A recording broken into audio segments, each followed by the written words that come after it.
ഇടുക്കി ജില്ലാ ആശുപത്രിയിൽ ലിഫ്റ്റ് തകരാറിലായതിനെ തുടർന്ന് രോഗികൾ ദുരിതത്തിലായി. 5ാം നിലയിലെ ഡയാലിസിസ് യൂണിറ്റിലേക്ക് രോഗികളെ ചുമന്നുകയറ്റി.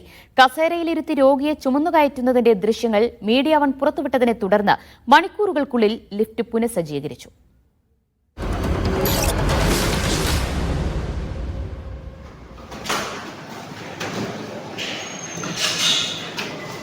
കേരളത്തിലെ സർക്കാർ ആശുപത്രിയിലെ കാഴ്ചയാണിത്. ഇടുക്കി ജില്ലാ ആശുപത്രിയിലേക്ക് ഡയാലിസിസിനെത്തുന്ന രോഗിയെ 5ാം നിലയിലേക്ക് ബന്ധുക്കൾ ചുമന്നു കയറ്റുന്നു.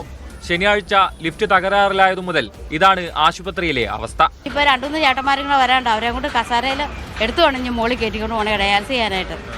അവിടെ കയറി പോകാൻ ഭയങ്കര ബുദ്ധിമുട്ടാണ്. ഇപ്പൊ ചേട്ടൻ അവിടെ നിന്ന് ആ മോളിൽ കയറി ചെന്നപ്പോഴേക്ക് ഹോസ്പിറ്റലായിട്ട് അവിടെ ഇരിക്കുക.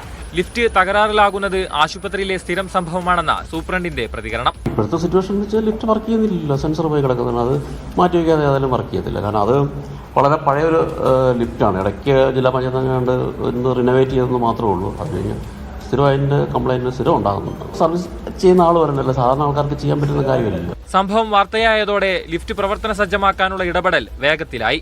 ഉച്ചയോടെ ലിഫ്റ്റ് പുനഃസ്ഥാപിച്ചു. രാവിലെ ചുമന്ന് മുകളിലേക്ക് പോയ രോഗിക്ക് ലിഫ്റ്റിൽ താഴേക്ക് ഇറങ്ങാനായി. എന്നാൽ കാലഹരണപ്പെട്ട ലിഫ്റ്റ് പൂർണ്ണമായും മാറ്റി പുതിയത് സ്ഥാപിച്ചാൽ മാത്രമേ പ്രശ്നം ശാശ്വതമായി പരിഹരിക്കപ്പെടൂ എന്നാണ് രോഗികൾ പറയുന്നത്. Media one Idukki.